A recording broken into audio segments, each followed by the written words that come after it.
No, you're good. That was my bad.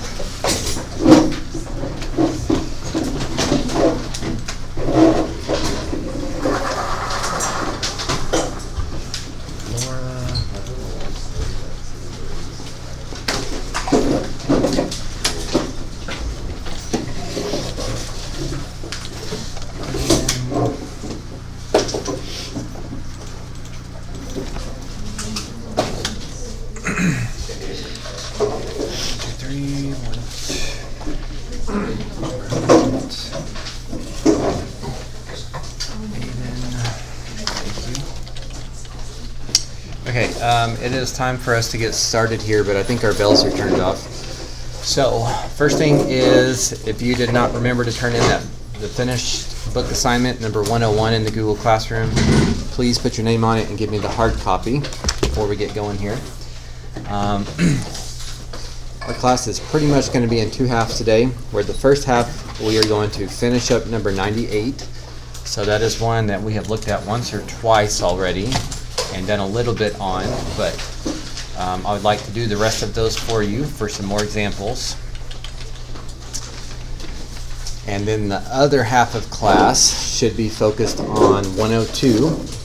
One of the handouts you picked up today that says More Separation of Variables worksheet. So it has a little bit of slope fields in it as well, but it's mostly about that for some extra practice. And finally, 103 is the unit review, and you may not get to that in class, but I want you to go ahead and have it, so if you wanted to start chipping away at that and start studying, that you at least had the opportunity to do so. So, as you guys find 98 in your binder, remember this unit's pretty short. We will be testing on this next week. We've got slope fields, which you've seen everything you need for slope fields, the exponential growth and exponential decay questions, which you've seen all of that you need to, and then solving differential equations by separation of variables. And that's the one that you just need lots and lots and lots of practice. There's really no such thing as too much practice with those. So, even though I have shown this to you a couple times now, and we focused it on that book assignment last class, you know, we got almost all of that done together. I still want to approach this as if it's a new topic.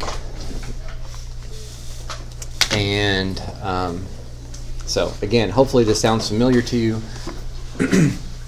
But I just feel like I need to do some more examples with you to try to hone in on the directions that you need to do. So this is the one I'm talking about for 98. Looks like we've got 3 more to do general solution and a couple more to do initial condition. And after you follow along with me on these, then on the next handout, you can work a little bit more at your own pace. Okay, so all of these questions can vary in difficulty, but they have a lot of similarities. There's the steps that are consistent question from question that you absolutely have to know what they are and know why you're doing them to have a chance of being able to do it when you need to. So this is not always the first step, but anytime you have the y prime, you should just go ahead and change that to dy dx. That way you can see the y and the x within it. The reason these are called separation of variables is because we want to separate the x stuff from the y stuff. So again, this step can be easier or it can be more difficult. It just depends on the question. On this question, I think we could just multiply both sides by dx. And then notice everything on the right is x stuff and everything on the left is y stuff. So that's considered the separation of variables. The reason why we do that is it makes the left side integrate nicely and the right side integrate nicely.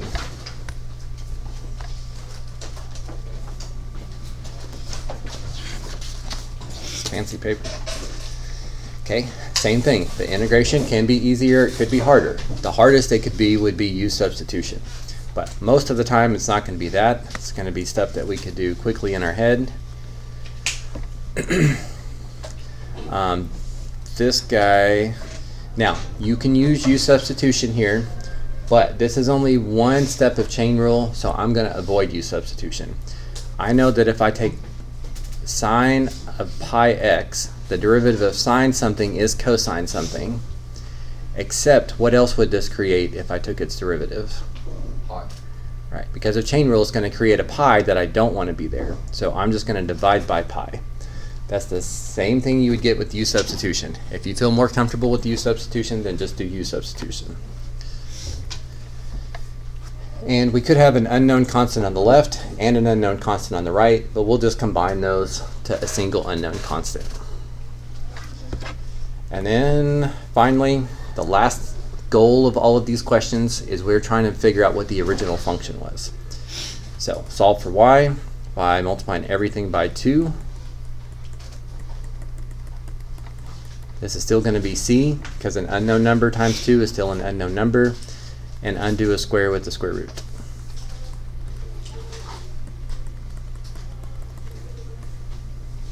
Okay, so again, each one of these steps could be easier, could be harder, but this is very common, changing y prime into dy dx. Separate the variables is almost every question. Integrating both sides is every question. Remembering the plus c is every question, and solving for y is every question. So those are the steps that you have to be familiar with and ready to do. All right, anything you want to ask about 5? Okay, so what should my first step in 6 be?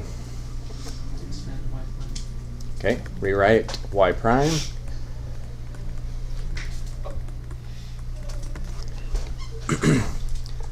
Okay, somebody else, what would be the next step we need to do? Yeah. Multiply by dx. Okay, we can multiply by dx, sure.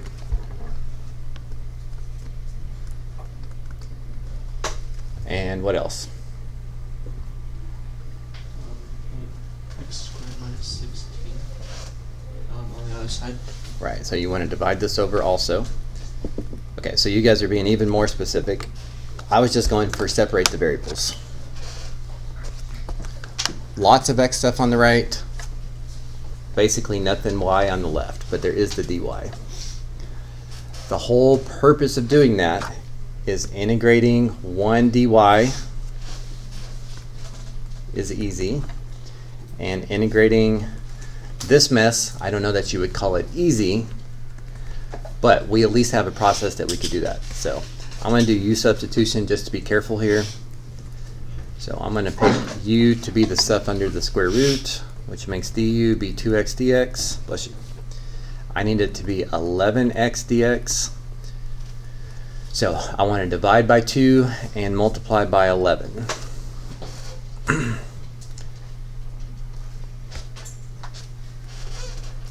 So this would be like 11 halves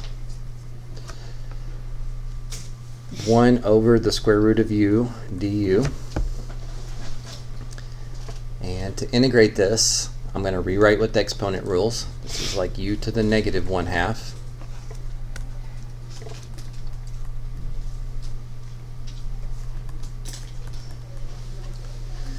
Okay, and to integrate this, I should raise the power by 1, divide by the new power.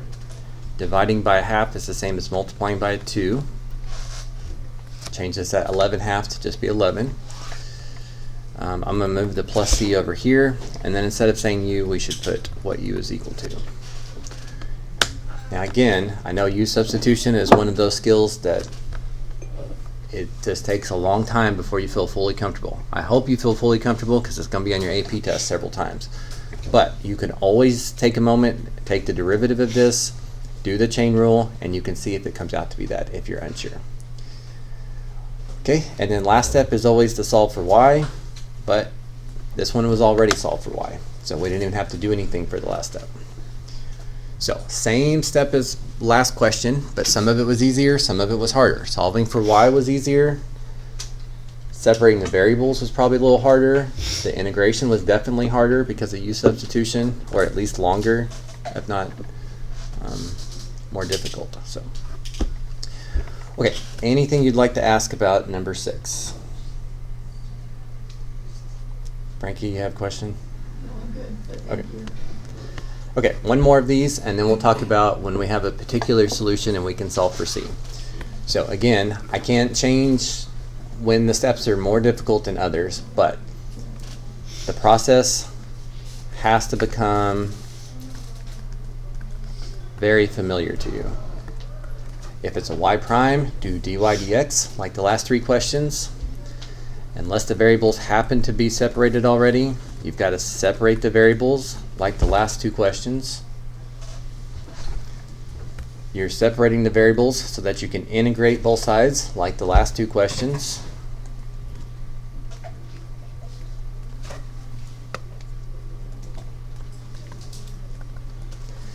You have to remember plus c like the last 2 questions. And you have to finish by solving for y, like the last 2 questions. And again, you really need to kind of follow my lead here. When I divide c by 6, just leave it c. An unknown number divided by 6 is still an unknown number.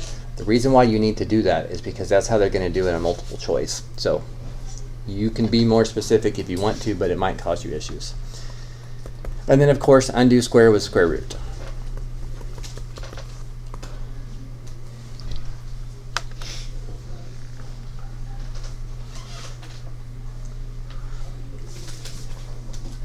So, of course, practicing those steps so that you remember the steps, and practicing the steps so that you can do all of the steps, whether they're easy or difficult, is what you need to do between now and next week to prepare for your test. But this is the last of the general solution questions. Again, general just means we have plus c in our answer. They didn't give us information to solve for c.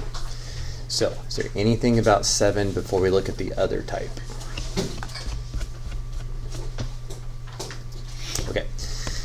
Then, if you understand those steps, down here, these are the exact same steps for these last 3 questions, except they actually give us a point, so we can actually solve for C. We should not have C in our answer, we should have a number in place of C. Okay, so changing y prime into dy dx. Also, I forgot to say this, but I'm sorry, I know it's hot in here. The AC is broken in most of the building right now, but they are aware and trying to fix it, so, but I apologize. Okay, we still need to separate the variables. This one's definitely on the harder end of doing that, but it is just algebra. I would go ahead and add this over. Maybe divide both sides by the square root of 1 minus x squared. Divide both sides by 1 minus y, the square root of 1 minus y squared, and multiply over dx. Obviously, you can do that in more steps, and you can do that slower if you need to, but you have to use legal math to get the y stuff on one side and the x stuff on another side. Now, unfortunately, when I try to integrate these, both of these need u substitution. However, the fortunate thing is, if you notice, these are the exact same thing, except these are y's and these are x's. So if we do u substitution carefully for one of these, we can distill that same process for the other one, and we don't really have to do u substitution twice. So u is probably going to be the stuff under the square root.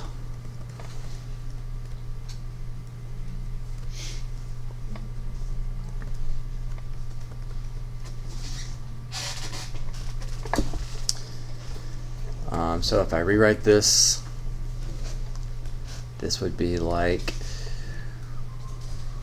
negative 1/2 1 over the square root of u du.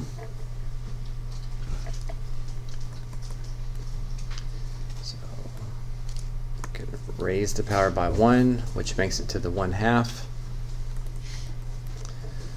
Divide by the new power. Dividing by half is the same as multiplying by 2. And of course, remember your plus c. So again, I know I'm going over the use substitution part quickly, but you guys will have your opportunity to practice that here and there. But again, I did this with the y stuff on the left. The stuff on the right is exactly the same except for x. So I'm going to be able to cheat a little bit and say I know how that's going to integrate. And you really only need 1 plus c. Now, this is the only difference from those top 3 questions. Now, as soon as I see plus c, technically you can do it later if you want to, but as soon as I see plus c, I go ahead and solve for c. Most of the time, the numbers they give to you make it nice and easy to solve for c. It looks like the arithmetic would be messy, but if we plug in 0 for x, this goes to negative 1. And if I plug in 1 for y, that goes to 0. So you can figure out that c is 1, and then you can replace c with 1. Although you should really do that as a second step, another step. I'm just doing it for space concerns. Okay, and now we're about finished. We've got the hardest part under our belt. We still need to solve for y, but we can undo a multiply of negative 1 by dividing both sides by negative 1. We could undo a square root with the square. We could undo a plus 1 with the minus 1. We could undo a multiplying by a negative 1 by dividing both sides by negative 1. And eventually undo a square with the square root.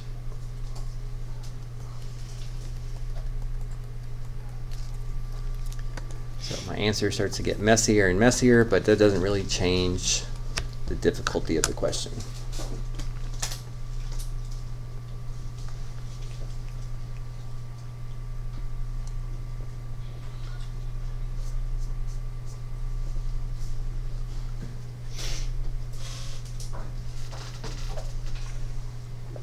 Okay, now there is one benefit, so let me quiz you on this and see if you guys remember this.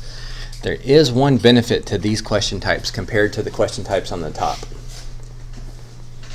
Do you remember what is a little bit nicer about this at the end? You can check your answer. Right, you have a way to kind of check your answer. It doesn't guarantee your answer is right, but the only way this answer even makes sense is if it actually goes through 0, 1. That doesn't guarantee it's right, but it does guarantee it's wrong if it doesn't. So if I plug in 0 for x, this goes to 1. The square root of 1 is 1. Minus 1 is 0. Squared is 0. Times a negative is 0. Add 1 is 1. The square root of 1 is 1.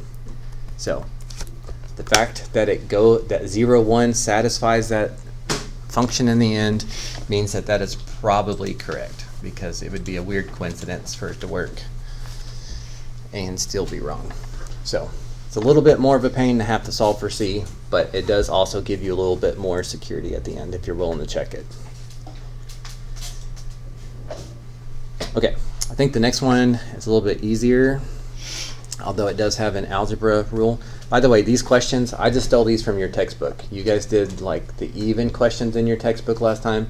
These are the same odd questions. So if you went back and looked at that book assignment, you could see that. Okay, so for 11, if I try to separate the variables, we kind of run into an issue here. This r and this s are both exponents. And so I'm concerned that you don't know how to split this up. This is an exponent rule that you use a lot, but you don't use it in this direction. So When you do something like this, what is x cubed divided by x squared? Because when you divide things with the same base, you subtract the exponents. Well, here the exponents are being subtracted. So we could rewrite this as e to the r divided by e to the 2s. Because dividing things with the same base is the same as subtracting the exponents. Again, I know that feels uncomfortable because you're not used to going that direction, but it's the same idea, just backwards. And without that, you can't split up the r's to the left side and the s's to the right side.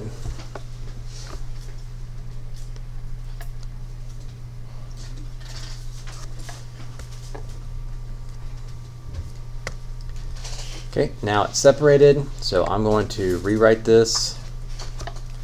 I'm going to rewrite this too.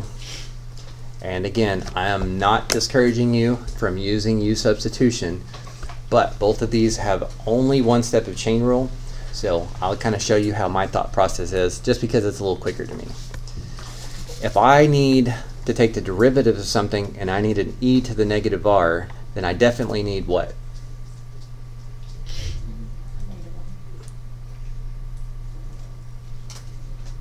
Okay, maybe, but even more basic than that. I'm going to need an e to the negative r, right? E to something, the derivative of e to something is e to something. But then just check it. The derivative of this is not this. Because of chain rule, it would be multiplied by a negative that's not there. But if I throw a negative out front, that's the same thing you would do with U substitution. Over here, if I know I need an e to something, I'm going to have an e to something. So I could just guess this way, but then you have to check if you're going to try to avoid U substitution. The derivative of this would give me e to the negative 2s, but because of chain rule, it's also going to multiply by a negative 2. That's not supposed to be there. So you could multiply by negative 1/2, and that's going to balance that out. Again, that is what U substitution does for you so that you don't have to do that in your head. But if it's only one step, you might want to practice it sometimes because it does save you a little bit of time. Okay, by the way, since this is dr over ds, this question is asking us to solve for r equals. Can't solve for y equals if there's not a y.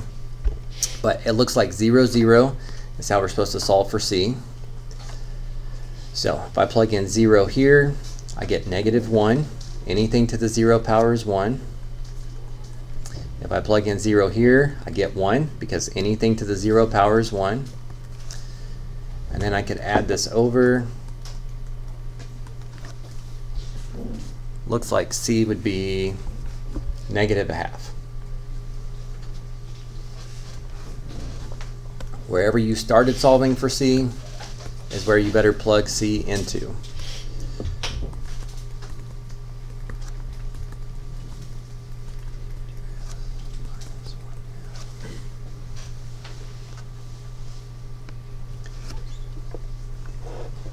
Okay. So if I'm trying to solve for r, I know I could at least get rid of this negative. I could multiply everything by a negative. That inches me closer to where I want to be. But how do I go about solving for an r that's in the exponent?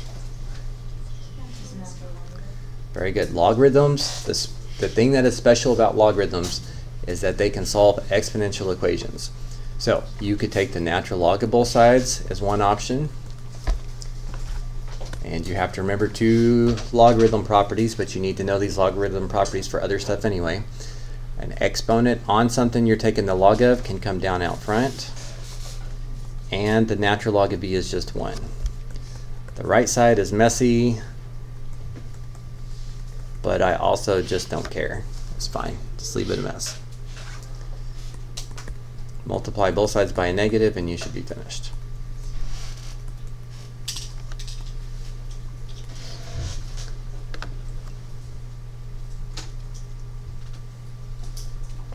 So again, some parts of this were okay. I would say separating the variables, that was tough because we had to undo an exponent property in a way that we don't normally do it.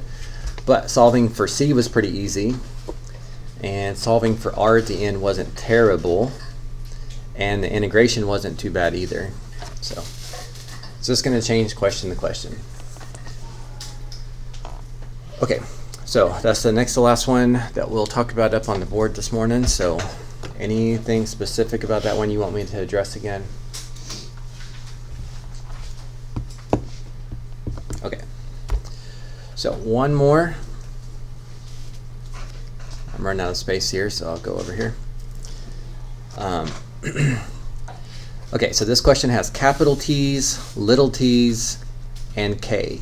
K is just a generic constant, so we're just going to treat it like a number, but it's a number that we don't know what the size is. But, and the way this is written, this tells me that capital T is what I'm trying to solve for. It's not y equals, it's capital T equals is what I'm aiming for here. So I still need to separate my variables. I could subtract this stuff over.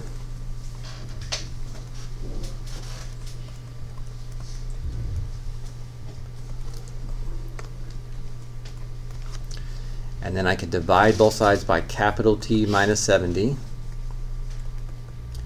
Now all the capital T stuff is on the left, and all the lowercase t stuff is on the right. Another option, if the letters really bother you, you could at the start just say like, I'm going to call lowercase t x and uppercase t y, and then just switch them back at the end if that makes you feel more comfortable. But variables are separated. This one looks like it's going to work out a lot nicer. We integrate both sides. This integrates with natural log. There's no chain rule, so I don't have to worry about u substitution or anything. The derivative of this is this. And over here, these canceled out, so that's like a 1. So to integrate 1 d lower t would be t. And again, k is just some constant, but I did make one mistake here. Plus c. That's a little easier to remember when you're supposed to solve for it. But if we plug in 0 for lowercase t and 140 for uppercase t, we can solve for c.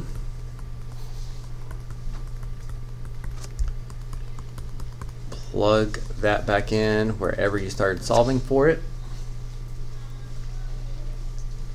And now we're down to our last step. We got to try to solve for capital T. So, most common mistake, even though I've tried to emphasize this quite a bit, this is not natural log times this, it's natural log of this. You can't undo multiplying natural log, that doesn't make sense. The only thing you can do to make this go away is to exponentiate both sides, because then the left side, and actually part of the right side, follows this log property. I actually showed this log property in pre-calculus yesterday.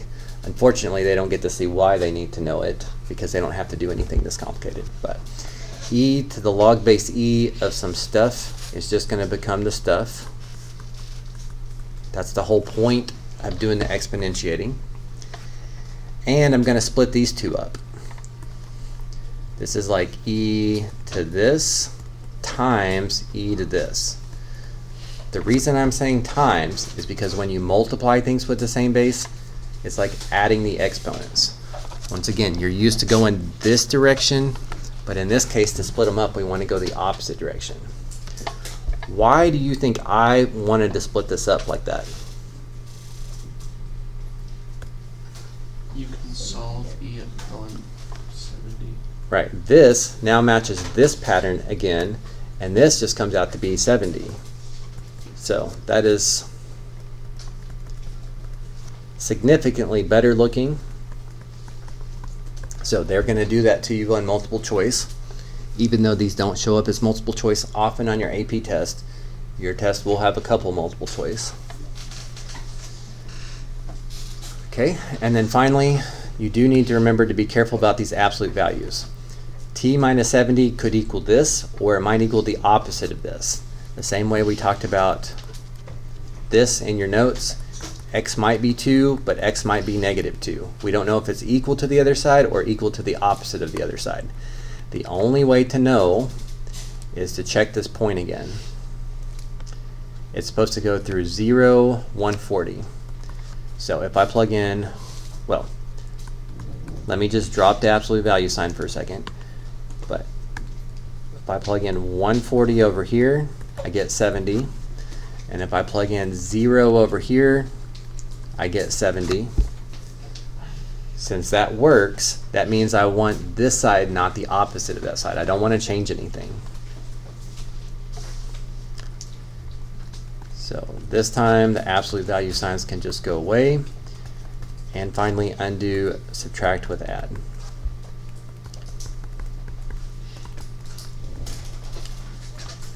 Now, one piece of advice I want to give you, because I do know that these questions can be intimidating, although I'm not giving you an excuse to not practice it.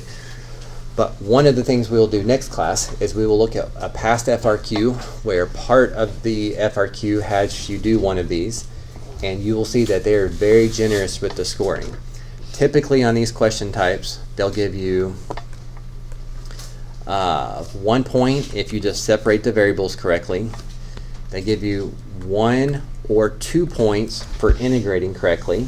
Sometimes you have to integrate both sides to get the second point. Sometimes they give you a point for integrating the left side correctly, and sometimes they give you a third point for integrating the right side correctly. Then they tend to give you a point for remembering C or for solving for C correctly, which you can do. And then to get the last point, you have to actually finish the question. So the last point on the FRQs are, of course, the hardest, but usually 4 out of the 5 or 5 out of the 6 points come from like the first half of work, separating, integrating, and dealing with C correctly. So it's not as bad as it tends to seem at first. So okay, so what I'd like you guys to do, again, I know you had 2 handouts today, but I'd like you to prioritize 102, the one that says more separation of variables. And I don't think many, if any, are quite that difficult as the ones we just looked at, but still good for you to see. So if you would, go ahead and start on that one, and I would like you to finish that in class if possible, but if not, just make sure you finish it for homework and turn it in. And if you have time to start on your test review, that's great. If you're feeling really comfortable in this unit and you don't want to start it till next time, that's okay too. But if you're feeling like you might be a little bit behind everybody else, you might want to do some of the test review to help you get caught up. So I'm going to grade these homeworks for a few minutes, and then I will come around and help you guys out with the 102 handout.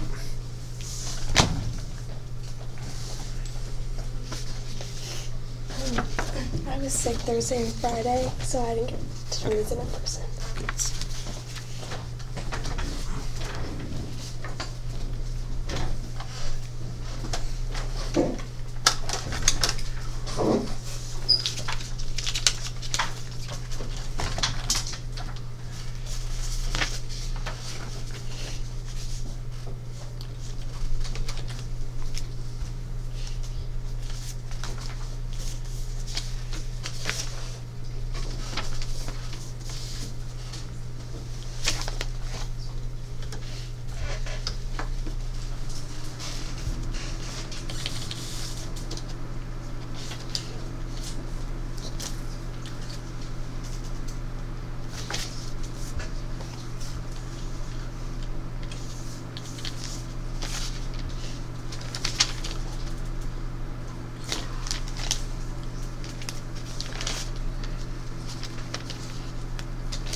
So one more thing about this that hopefully is a little bit more motivation for you guys to really work with those harder questions.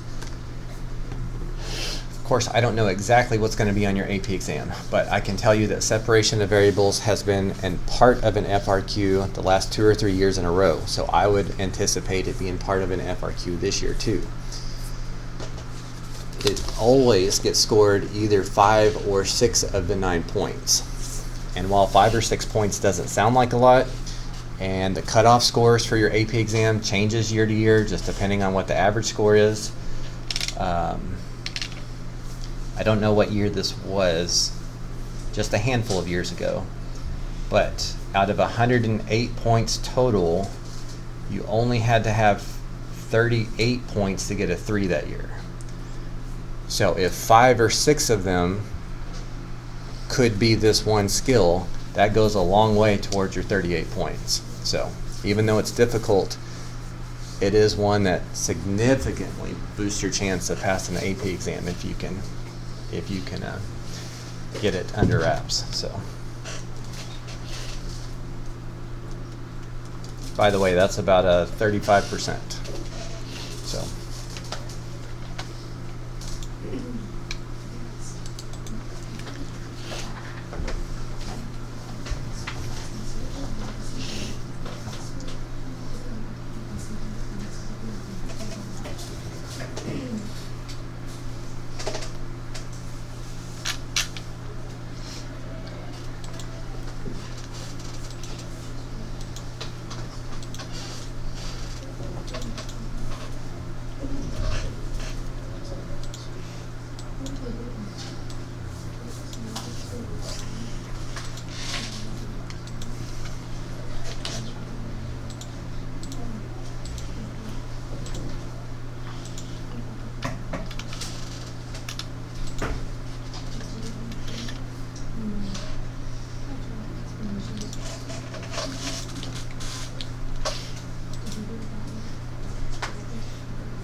You also use the separation of variables in Cal 2 or Cal BC also, for those of you that need more calculus.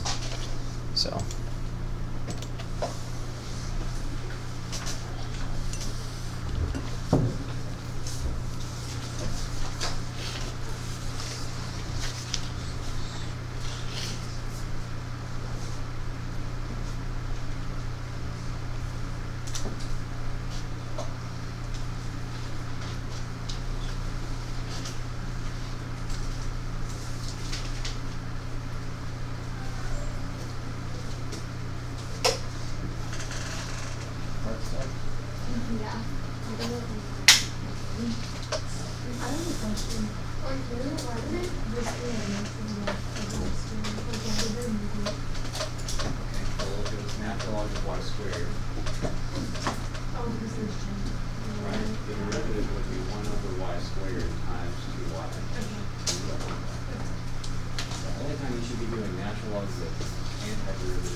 But it needs to be, the variable needs to be to the first power.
you need some help, just call me over as I come around, please.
have LC here, and then your exponential is this, right?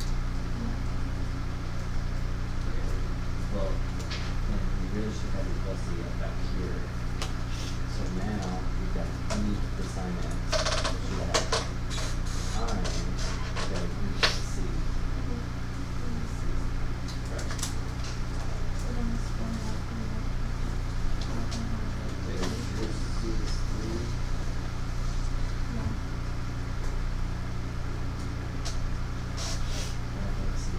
I might have solved this in a different spot.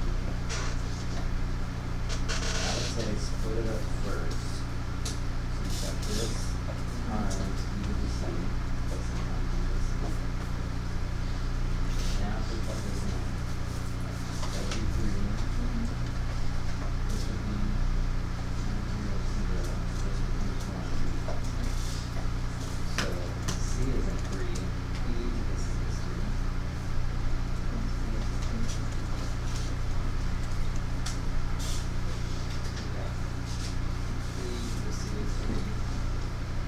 So you can do. Oh, you can have it all. This side you can see. But it depends on where you start solving for C. Where I start solving for C, you start solving for a different spot. Here's the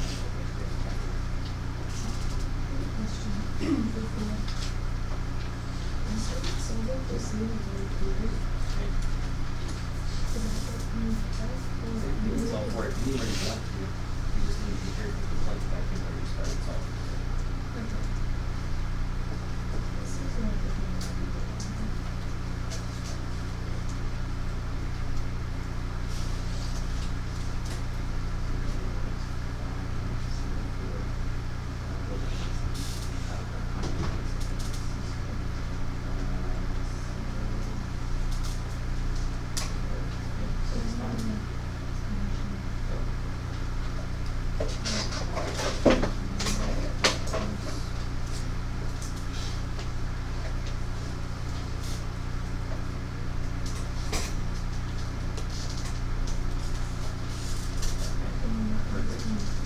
Right.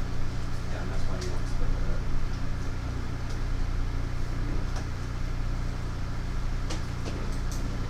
Drop the absolute values language. Or you draw for one.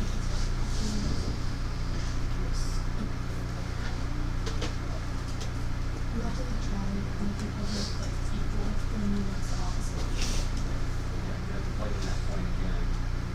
And it either works and you move along, or it's the exact opposite, which doesn't matter.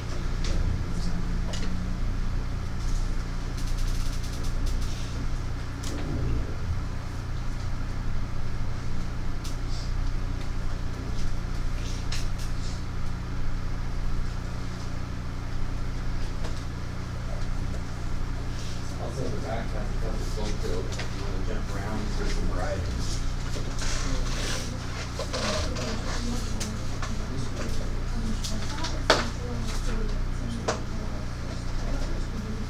Mistake is from here.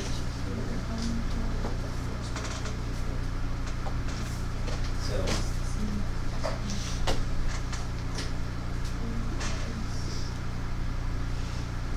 times x is multiply this with the same base you have the exponent. So on your paper, you have it. Right, you added, but when you split them apart, you need to change it to multiply. Like as soon as I have to see And then when you change them to multiply, one of those will simplify to just go Yes, you can do it whenever you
guys still have about 23 minutes of class.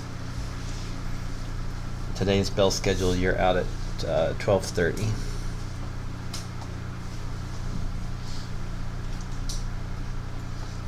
And again, I'd like you to get this done in class because I didn't intend for it to be homework. But if you need to finish it up for homework, then that's fine. Just make sure you turn it in or have it ready to turn in on Thursday.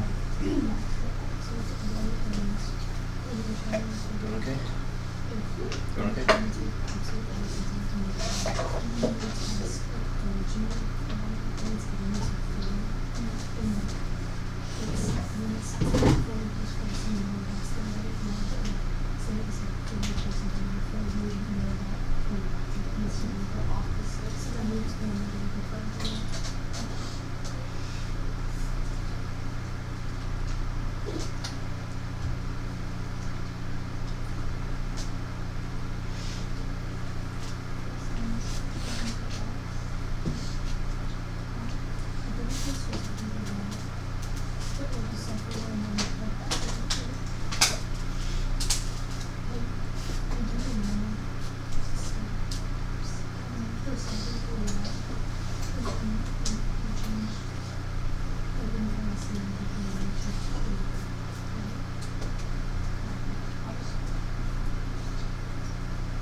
You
don't.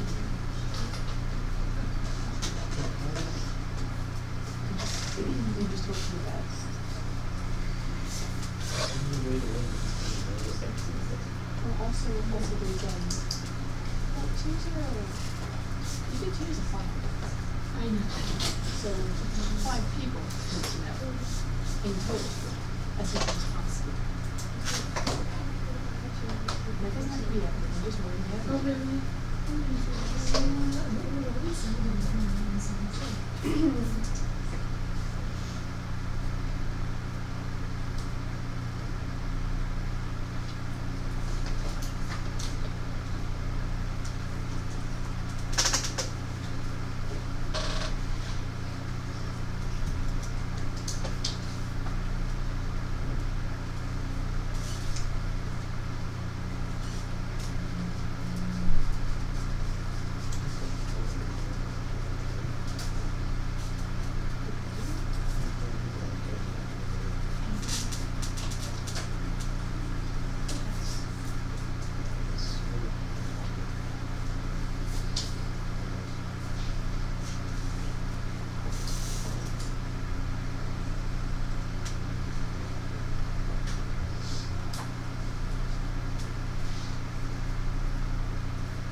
That was a very solid technical and they were excited about this little project that I'm working on. And that's really flattering. Literally that does. Yeah, it does. It's not. It's very similar. Perhaps. But you've been working on it for 4 years. And the scale of it is wonderful. I was just asking. So it can. If it can, then expand.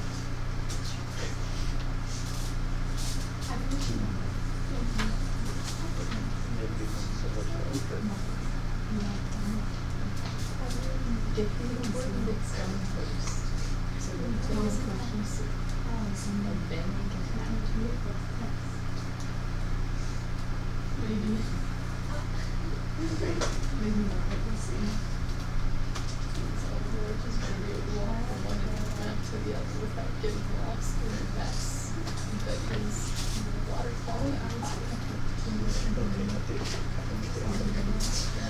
Oh, bro, so long.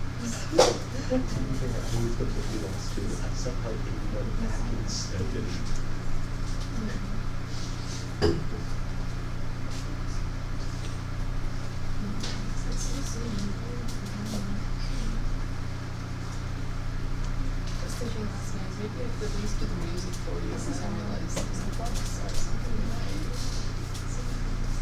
But like, I don't have to, it's just like, Sundays when you do it sometimes. Mondays like Mondays, so yes, also there are really good songs. Yes, and then it's like welcome on Thursday. So,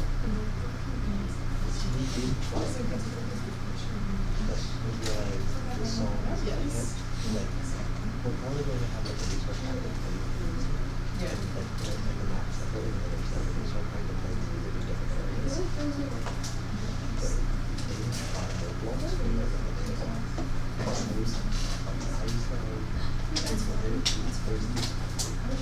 There's this app that takes any movie file and converts it into note blocks and then gives you your commands into a data pack to play and solve your game.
this up with multiplication multiplied by over there.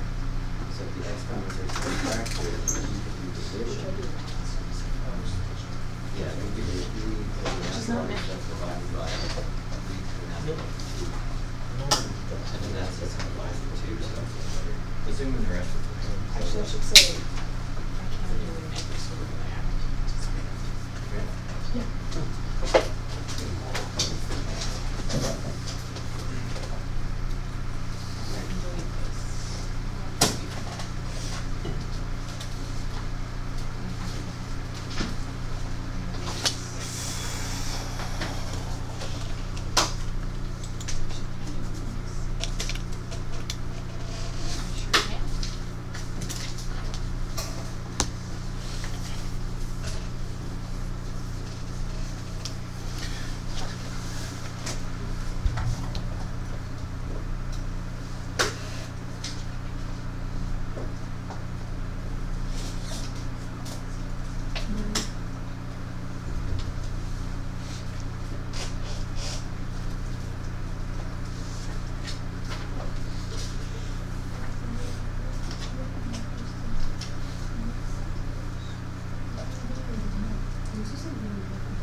What time is this class on?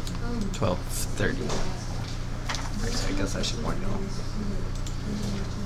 All right, guys. Well, you do have only about 3 minutes here. So, if you have any homework, or if you're trying to get a jump start on the test review so you have less to do next class, then add that to your homework list, please. This is an A week, so I only see you one more time this week on Thursday.